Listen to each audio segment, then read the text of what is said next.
Hey everybody! Welcome to the Jeremy Redmond. Cool. All right, so this is what it's like starting a company, right? Oh, check this out. This thing died, Dave. Yes. I think it's blue now, David. I don't know how to change it.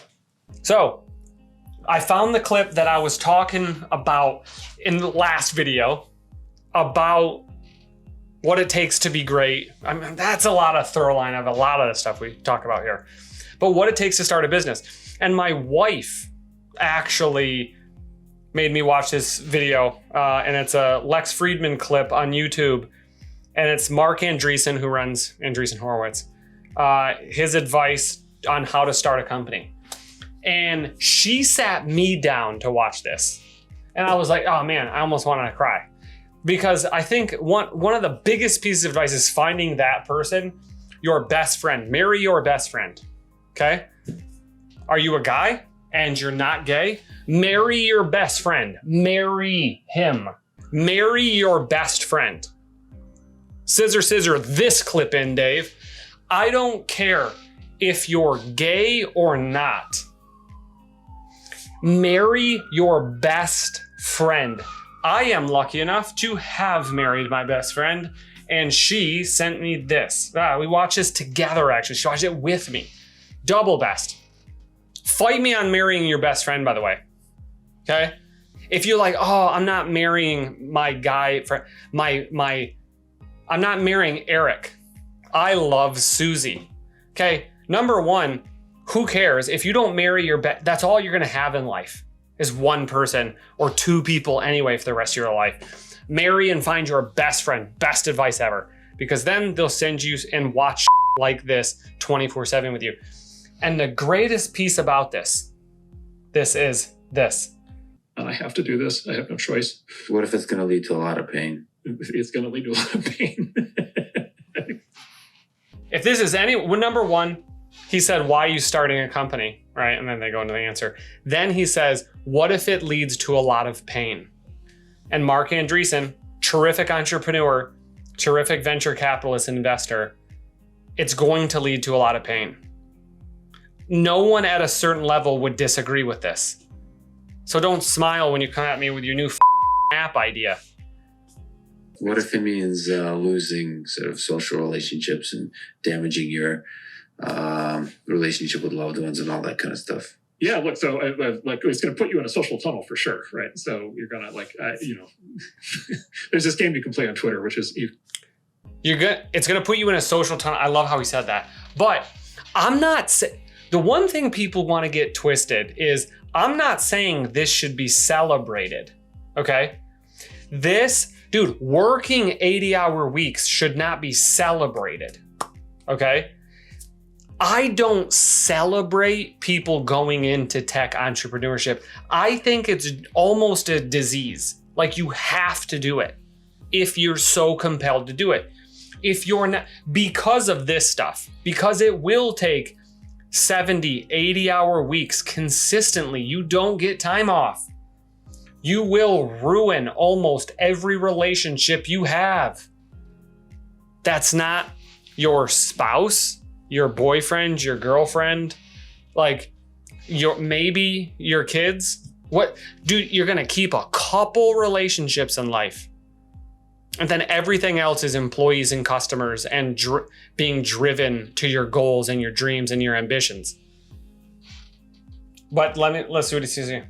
You can do any whiff of the idea that there's basically any such thing as work-life balance and that people should actually work hard and everybody gets mad. But like the truth is, like all the successful founders are working 80-hour weeks. And I didn't even know he said that. And I just said what I said first. I said it first, Mark. But here's what's fun. Again, shouldn't be celebrated, right? He's telling the reality of it. I don't know why people so often shy away from the actual reality of it. That's what this channel is about. Building and supporting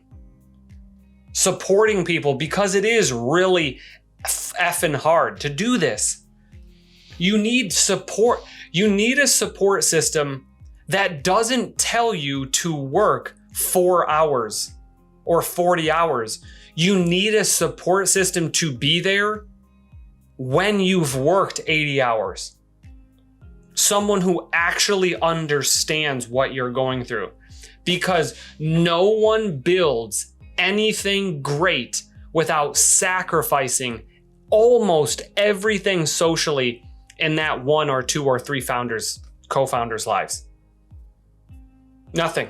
And if it is, you're not on these levels, right? That's fine. If you want to sell courses or whatever, that's great.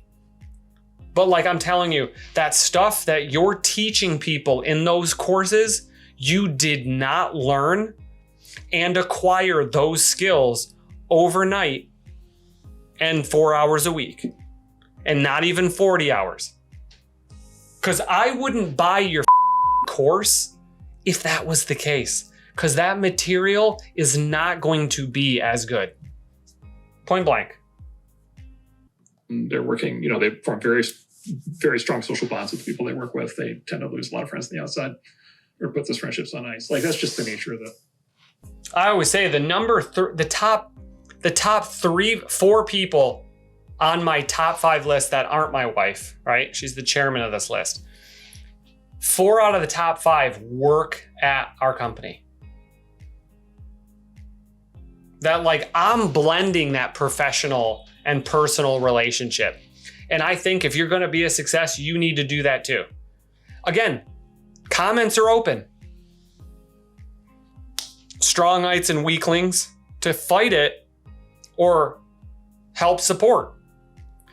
I want to be surrounded by people who don't shy away from doing the hard things, because if you haven't ever started anything yourself and tried to employ people and tried to get people to leave their jobs at frickin' Google or when they graduated from Stanford to come work for you for next to nothing, if you haven't tasted bits and pieces of that, you have no idea what I'm talking about. And you're talking from a place of real, I have no idea what I'm talking about. That's it. Let me know in the comments. Let me know. I want to hear love and hate. That's where it all melts.